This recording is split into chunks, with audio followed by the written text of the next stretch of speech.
2, 3.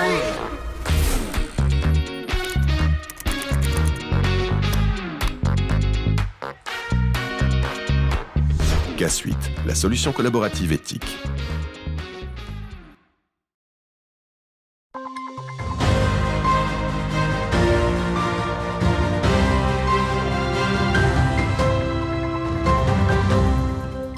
Bonsoir à toutes et à tous, bienvenue dans votre 15 infos de ce jeudi 8 février. Voici les titres de cette édition.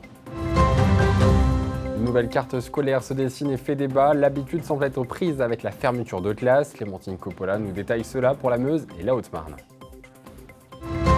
Poursuivons le projet Eurofabrique. Des étudiants de 10 écoles d'art de 7 pays européens collaborent au signe de Chaumont pour créer l'identité visuelle du programme. Le rétro gaming qui célèbre le jeu vidéo et la micro-informatique des années 1980 s'est invité à Chevillon il y a quelques jours et on y était. Et en fin de ce journal, nous parlerons d'un centre de formation en horlogerie à Bar-le-Duc, un projet que souhaite mener le Meusien Samuel Pasquier. Il sera avec nous pour nous en parler. C'est une nouvelle qui fait grincer des dents les parents d'élèves et les syndicats d'enseignants, le projet de carte scolaire 2024. Comme chaque année, les académies présentent leurs mesures pour la rentrée suivante et les premières sont tombées en Meuse et en Haute-Marne. Clémentine, tu es sur notre plateau pour nous faire le point et nous expliquer finalement d'abord comment cela fonctionne. Bonsoir Antoine. Alors en effet, la présentation des cartes scolaires des académies est un rendez-vous habituel. Chaque année, les inspecteurs proposent des mesures de fermeture ou d'ouverture de classe à cette période et cela concerne l'enseignement du premier degré, c'est-à-dire les écoles maternelles et les écoles primaires. Depuis plusieurs mois, ils sont en contact avec les élus locaux et les écoles du territoire pour étudier les effectifs et les besoins de chaque établissement et de chaque circonscription scolaire. Alors après ce travail d'analyse, les inspections académiques dressent des propositions. Et d'ailleurs, nous avons les listes, mais celles-ci sont les listes des syndicats, n'est-ce pas ? Alors c'est ça. Depuis le début de semaine, des listes des établissements concernés circulent sur les sites des syndicats enseignants. On s'est procuré celle de la Meuse et de la Haute-Marne qui vont apparaître à l'écran. Voici donc celle du département meusien où on compte une ouverture d'école à Lémont pour 3 fermetures sur notre secteur de couverture, une à Couzance-les-Forges, une à l'école Edmond-Laguerre de Bar-le-Duc et une dernière à l'école du Bouvray à Tronville-en-Barrois.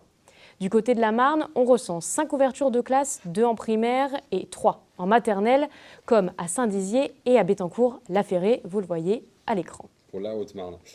Qui dit ouverture dit aussi fermeture de classe, n'est-ce pas ? Alors bien sûr, après les bonnes nouvelles, viennent les mauvaises nouvelles, puisque l'Académie préconise 30 fermetures de classes. Alors pour la circonscription de Saint-Dizier, ce sont 8 classes qui sont concernées, comme l'école de Ceffonds par exemple, qui organise d'ailleurs un rassemblement demain après-midi devant l'établissement. Du côté de Joinville, ce sont 7 classes qui sont sur la sellette. On peut citer Charmes-la-Grande, Poisson, ou encore Louvemont et Vassy. Ces 2 derniers établissements vont d'ailleurs accueillir les parents d'élèves devant leur barrière demain pour une mobilisation. Et enfin, sur le secteur de Chaumont, il y aurait un peu moins de fermetures puisque 5 établissements sont concernés. Les voici, on parle de l'école primaire de Bricon, de Chaumont-Ferry et de Maranville, ou alors de Poulangy, ou encore la maternelle de Maranville. Et alors du coup, Clémentine, ces mesures restent pour le moment en suspens, en tout cas elles doivent être soumises au vote. Effectivement, et justement, c'est ce que nous expliquait cet après-midi Michel Faunet, inspecteur académique de la Haute-Marne, que nous avons joint directement en visioconférence. Je n'ai fait à ce jour aucune annonce d'ouverture et de fermeture de classe en Haute-Marne, tout simplement parce que nous sommes dans un processus habituel, mais que certains semblent ou feignent de ne pas connaître, de tenue d'instances. Les instances étant d'abord des instances départementales, un comité social d'administration qui a lieu dans toutes les fonctions publiques, dans lequel je présente des mesures aux organisations syndicales et ces mesures doivent être mises au vote des organisations syndicales. Et ce n'est qu'une fois que ce processus, qui peut être en 2 temps, est finalisé, que les mesures sont présentées ensuite pour avis au CDEN. Nous n'en sommes pas là. Ce qu'il faut savoir aussi, c'est que la tenue de ces instances se fait sur la base de constats d'effectifs de rentrée et de prévisions d'effectifs qui sont arrêtés au mois de décembre en concertation avec les directeurs d'école et avec les élus. Donc on est bien dans un processus dynamique dont l'ensemble des acteurs n'ignorent pas du tout le déroulement. Donc pour résumer simplement, les cartes seront présentées jeudi 15 février au CDEM, l'instance composée de syndicats, de parents d'élèves et d'élus locaux. C'est à ce moment-là qu'elles seront éventuellement votées et entérinées avant d'être appliquées à la rentrée 2024. Merci Clémentine pour toutes ces informations. Après 2 premières semaines de workshop au Grand Palais éphémère à Paris en 2022, puis à Cluj en Roumanie en 2023, le projet européen Eurofabric se poursuit au Signe de Chaumont. Le Centre national du graphique accueille le temps d'une semaine des étudiants venus de 10 écoles d'art européennes de 7 pays différents, travaillant main dans la main sur la création de l'identité visuelle du programme. Un reportage de Loïs Large. Créer l'identité visuelle d'un dispositif européen. C'est le projet d'envergure sur lequel travaillent ces 40 étudiants, réunis le temps d'une semaine de workshop immersif au Signe de Chaumont. Ensemble, ils doivent créer une boîte d'outils graphiques représentative du programme nomade et international Eurofabric. Eurofabric est un projet qui a été initié par l'ANDEA, l'Association nationale des écoles d'art, en 2022, où 18 écoles d'art françaises ont invité d'autres écoles d'art à travailler ensemble dans une espèce d'agora immense qui est le Grand Palais éphémère pour créer des visions, des imaginaires d'Europe qui peuvent le tirer vers le haut pour parler d'inclusivité, de diversité, de vivre ensemble et vraiment quel est le rêve de l'Europe. Et suite à cet événement-là, ANDEA a initié un projet de design de Eurofabric Camps où on va réfléchir à que peut devenir ce projet dans la durée, comment est-ce qu'on peut continuer à faire ça à d'autres endroits, sous d'autres formats. Le dispositif Eurofabric aspire désormais à s'ouvrir à l'ensemble du réseau d'écoles d'art européennes. Comme un laboratoire éphémère de création, ces jeunes Européens interrogent donc certains aspects de l'identité européenne ou ses problématiques actuelles pour en ressortir un imaginaire commun. Une identité visuelle pour Eurofabric, c'est un outil. Donc Eurofabric, aujourd'hui, est suffisamment grand et suffisamment pérenne pour vraiment avoir besoin de cet outil. La manière expérimentale, c'est aussi, donc c'est les étudiants qui sont en charge. On a ce rôle de facilitateur, mais c'est aux étudiants de mener leur barque et de mener leur projet et de prendre des décisions. Organisés en 2 grands groupes, ils travaillent tour à tour sur l'ensemble des éléments qui constituent une identité visuelle, les symboles, les couleurs et la typographie. À la fin de cette semaine, toutes ces ressources graphiques seront à disposition des futurs hôtes des événements Eurofabric afin qu'ils puissent créer leur propre identité. Là, par exemple, moi, je suis dans le groupe typographie et on est en train d'essayer de mélanger à la fois un peu une sorte d'identité stable qui rappelle l'Europe et quelque chose de plus fait main avec on va essayer de retrouver des écritures faites à la main pour représenter chaque pays, chaque culture, chaque identité. Et donc c'est hyper intéressant parce qu'il y a plein d'étudiants d'un peu partout, donc on échange en anglais, on découvre les cultures des autres. À terme, cette coopération européenne doit permettre d'entamer un débat sur l'avenir de l'Europe. 2 autres workshops sont d'ores et déjà prévus à Bruxelles en avril et à Cervera au Portugal en septembre. Nicolas Lacroix, le président du conseil départemental de la Haute-Marne, a annoncé et a déclaré une nouvelle mesure visant à renforcer la sécurité sur les routes du département. Dans le cadre de cette initiative, un plan d'abattage massif des arbres jugés dangereux le long des routes a été donc annoncé. Cette décision se prend dans le but de protéger les automobilistes et tous les usagers de la route. Il précise également, je cite, « J'entends déjà les critiques, mais je l'assume. La sécurité routière et des vies sauvées valent plus que des arbres malades et dangereux. La Haute-Marne est un des départements le plus forestier de France. » Fin de citation.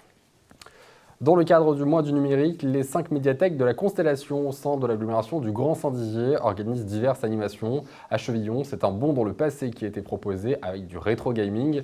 Les jeunes ont donc pu jouer à plusieurs jeux vidéo sur des anciennes consoles comme la Super Nintendo. Un reportage de Manon de Fontis.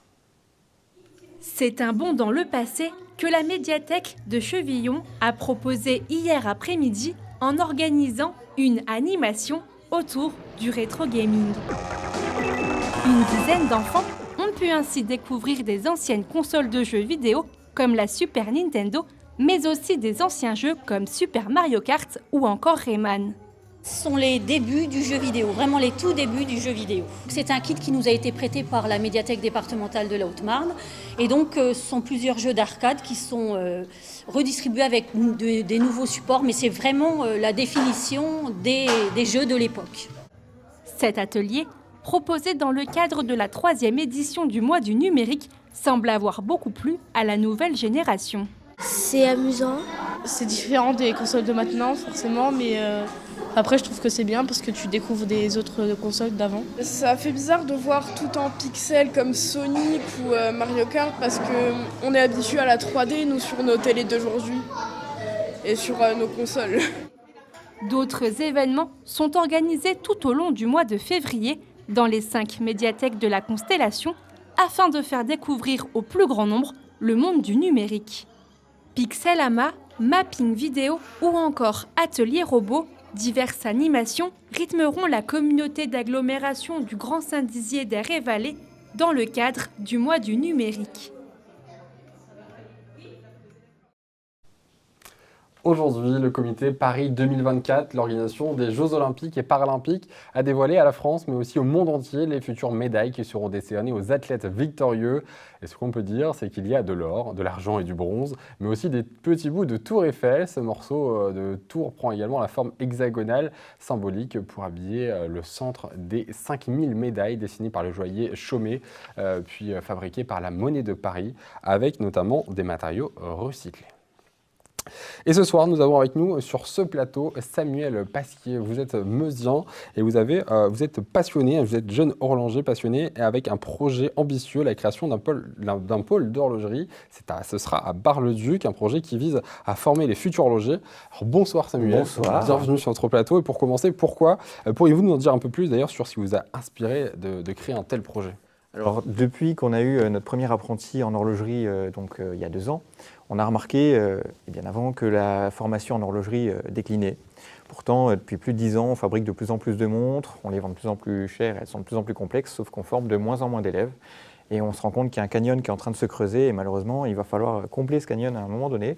Et on le voit déjà avec certaines maisons horlogères qui sont en demande d'apprentis et d'horlogers et qui, malheureusement, ne trouvent pas. Vous voulez reprendre un petit peu les choses en main pour redresser un petit peu la barre, mais pourquoi finalement vous pouvez nous détailler un petit peu ce que proposera ce pôle d'horlogerie par rapport aux formations qui sont déjà existantes en France ? Alors dans l'idéal, ce pôle, c'est de la formation, mais aussi un pôle entier avec un musée, une bibliothèque et une partie musée-bibliothèque et une partie, voilà, tout. Je ne peux pas vous aider pour le coup, c'est pas ce projet. Mais en tout cas, musée-bibliothèque, vous voulez du coup créer vraiment un espace qui soit vraiment plus qu'un pôle de formation, voilà, que ce soit vraiment partagé avec aussi justement la partie atelier partagé. L'idée, c'est vraiment de créer une dynamique où professionnels, élèves, étudiants, chercheurs puissent échanger des connaissances, des savoir-faire, des compétences et proposer des choses justement qui ne sont pas actuellement proposées peut-être dans certaines formations. Alors, comment va s'organiser cette formation ?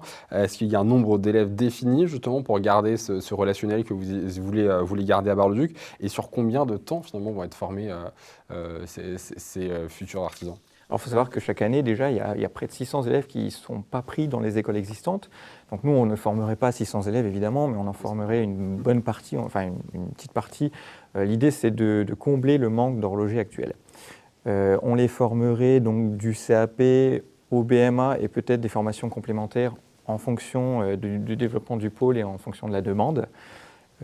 Voilà, à Bar-le-Duc, l'idée c'est de rester dans le local et avec des connaissances et des compétences même au-delà du pôle, d'aller voir des artisans, d'aller voir des chercheurs dans d'autres domaines et de former une grosse dynamique avec tout ça. Alors, et comment comptez-vous finalement allier cette tradition et l'innovation dans le cursus proposé aux élèves ? Parce que c'est ce qu'il faut aujourd'hui finalement. Il faut garder finalement ce savoir-faire, mais également innover pour exister. La tradition, elle se perd des fois un petit peu, notamment par exemple en pendulerie, où la formation de pendulerie décline dans les formations existantes, donc on reviendrait un petit peu à ses bases. Mais l'innovation, c'est aussi de dire, voilà, demain, une maison horlogère a un projet, elle n'a pas forcément les moyens et les compétences techniques pour développer ce projet, de venir dans ce pôle, de poser ce problème, pourquoi pas, aux élèves, aux chercheurs, aux étudiants et de développer l'innovation et l'horlogerie de demain avec des matériaux nouveaux, avec des mécanismes nouveaux. L'horlogerie a tendance à un petit peu, entre guillemets, à stagner, il n'y a plus d'innovation immense comme il y a eu à une époque avec l'automatique ou des choses comme ça. Mais l'idée, voilà, c'est de partager l'horlogerie et surtout de l'ouvrir à tout le monde, que chaque personne qui se pose des questions, qu'elle soit novice ou professionnelle dans le métier, puisse trouver des réponses dans ce pôle. C'est un secteur qui recrute, l'horlogerie ? Alors, en effet, ça fait plusieurs années que l'horlogerie se développe. Il y a un regain d'intérêt pour la mécanique horlogère. Il y a de plus en plus de demandes aussi au niveau des clients, c'est-à-dire qu'il y a de plus en plus de ventes en horlogerie et de plus en plus de montres vendues. Donc derrière, il y a de plus en plus de production à effectuer. Et en effet, ça fait quelques années qu'on manque d'horlogers, que ce soit pour les maisons françaises, des maisons suisses aussi qui sont très friandes. Les jeunes sont attirés vers ce métier, vers justement revenir sur ces traditions. Vous parlez de... Les jeunes qui sont intéressés justement à se former. Alors, ou est-ce qu'au contraire, votre cible est plutôt sur la demande d'emploi, des reconversions ? Alors, on vise plutôt des jeunes qui sont post-bac, parce qu'ils ont généralement une idée bien plus solide de ce qu'ils veulent faire par la suite. Et on remarque que les métiers d'art, en général, attirent de plus en plus les jeunes. Et on revient, de toute façon, de plus en plus dans le local, dans le métier d'art, dans le métier précieux. C'est vrai qu'on voit des métiers revenir un petit peu. C'est ça. Un souffleur de verre qu'on a rencontré, exactement. Une luthière. Effectivement, c'est des métiers qui reviennent. Et d'allier tous ces métiers d'art, puisqu'on est une région où ces métiers d'art sont hyper développés, d'allier ces métiers d'art, alors l'horlogerie, elle a besoin de tous ces métiers d'art, le verre, la pierre, le bois, le mécanique, tous ces domaines font partie de l'horlogerie. Donc l'idée, c'est d'ouvrir un pôle justement où il y aurait des échanges entre ces métiers d'art. Bon, allez, où vous en êtes en ce moment dans le projet ? Alors c'est en cours de développement. L'idée est bien posée. Les fondations sont solides. On est 4 dans l'association. Loïc, Valentin, Joël et moi, on a énormément travaillé ce projet. Le dossier, tout est chiffré, tout est mis sur papier. On est en cours d'études avec des instances et différents établissements. Malheureusement, je ne peux pas en dire trop aujourd'hui, mais ça se développe. On regarde le suspense, c'est à suivre en tout cas pour ce projet de pôle d'horlogerie. Ce sera donc à Bar-le-Duc, à suivre donc ce projet porté par Samuel. Merci beaucoup d'avoir été avec nous sur ce plateau. C'est la fin de ce journal, merci de l'avoir suivi. Tout de suite, vos prévisions météo de demain. Et ne manquez pas, demain soir à 20h, la diffusion sur Puissance Télévisions du match de l'équipe de France de hockey sur glace face à l'équipe de Autriche. Ça sera dans le cadre du tournoi des 4 nations qui se tient à Épinal. Très bonne soirée à tous. Toute l'actualité en continu à retrouver sur notre site internet et notre application mobile. Retrouvez-nous également sur les box internet Orange, Free et Bouygues Télécom.